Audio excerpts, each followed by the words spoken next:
Bien, vamos a ver que en el hipotálamo y en la hipófisis puede haber distintas lesiones.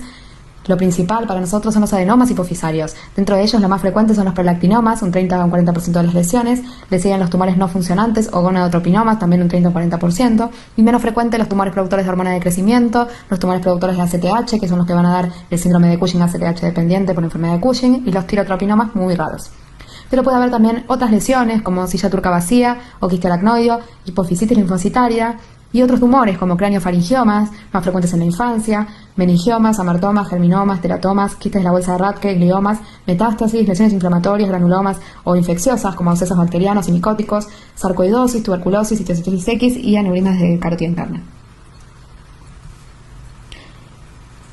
Por lo general, las lesiones en hipófisis, los adenomas, son asintomáticos, aunque pueden dar síntomas por hipersecreción, ya sea de prolactina, por cortisol dando un Cushing, por hormona de crecimiento dando acromegalia, el tirotropinoma por exceso de TSH y el gonadotropinoma por exceso de hormonas sexuales. Pero también puede haber, por déficit, un hipopituitarismo con hipogonadismo, hipotiroidismo central, déficit de hormona de crecimiento e insuficiencia adrenal, y por efecto de masa pueden dar alteraciones visuales.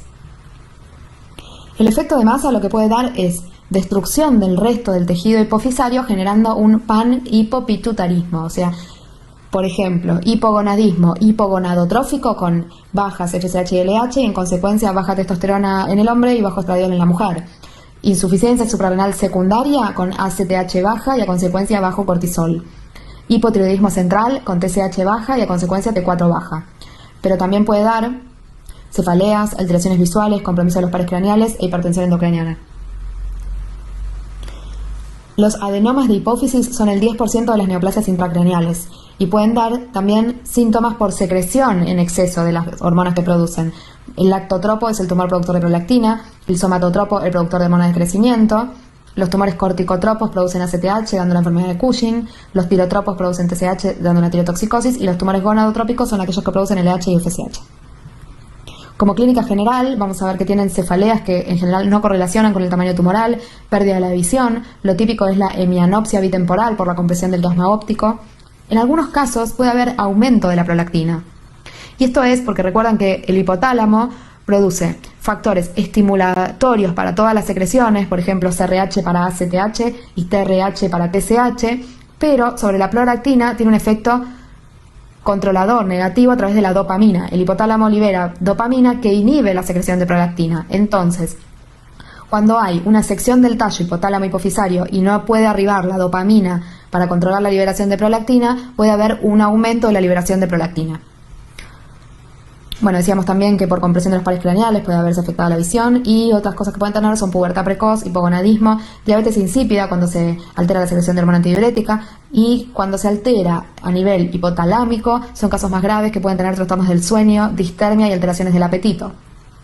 Los estudios que vamos a utilizar para evaluarlos son la resonancia de hipófisis, el estudio oftalmológico con el campo visual y pruebas específicas destinadas a evaluar cada exceso hormonal que se sospeche.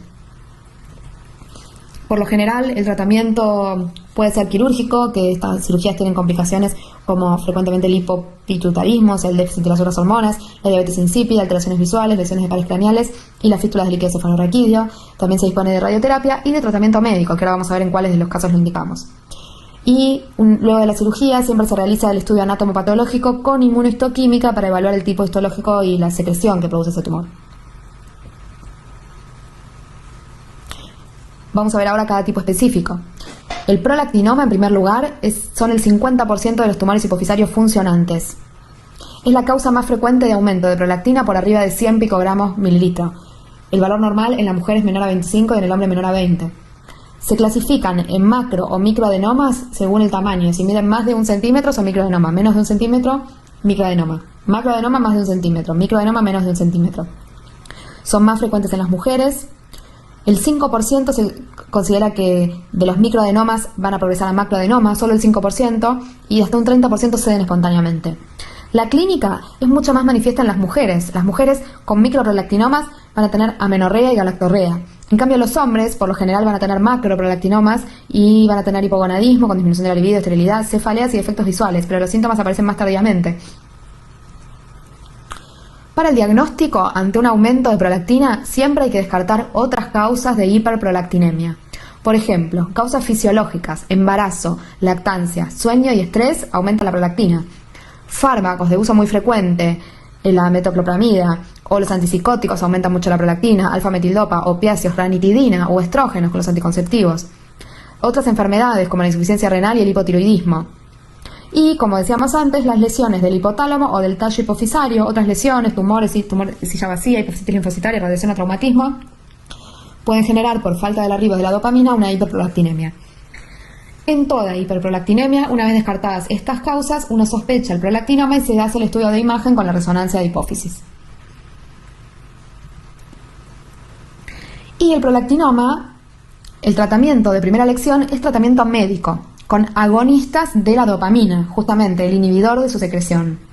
El primero era la bromocriptina, que disminuye la secreción de prolactina y el tamaño tumoral, pero no era muy bien tolerado, generaban náuseas, intolerancia digestiva, y la cabergolina, que es el que se utiliza actualmente, tiene acción más prolongada, se da en tomas de 0,25 a 0,5 miligramos por semana, disminuyen el nivel de prolactina y el tamaño tumoral, son más efectivos y pueden ser eficaces también en pacientes con resistencia a la bromocriptina y tienen menos efectos adversos. La cirugía tiene solo indicaciones específicas, como aquellos pacientes con resistencia o intolerancia a los agonistas dopaminérgicos, los macroadenomas infiltrantes con alteraciones visuales que no responden a los fármacos rápidamente, o sea, solo aquellos que no responden al tratamiento médico. Y la radioterapia se reserva para los tumores agresivos que no responden a otros tratamientos. Vamos a ver ahora los adenomas productores de gonadotropinas, los gonadotropinomas y los tumores no funcionantes. Los adenomas no funcionantes o no producen hormonas o no las producen en cantidad suficiente como para inducir síntomas y que puedan ser detectados. Al diagnóstico suelen ser macroadenomas y la mayoría se ve en aquellos que se resuelven con cirugía y se estudian con anatomía patológica, que en general son por células gonadotropas, o sea que sintetizan gonadotropinas, LH y FSH. Como su clínica suele ser asintomática y se detectan como incidentalomas en la resonancia, solamente van a tener síntomas cuando ya tienen un efecto de masa importante, dando síntomas por compresión. También pueden dar trastornos menstruales e hiperestimulación ovárica, aquellas que producen exceso de gonadotropinas.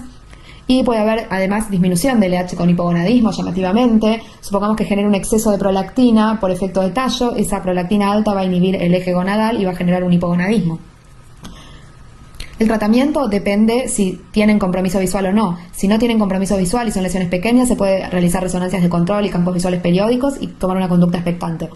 Por otro lado, si tienen compromiso visual o son de gran tamaño, se elige la cirugía vía transepto fenoidal y si no responden, la radioterapia.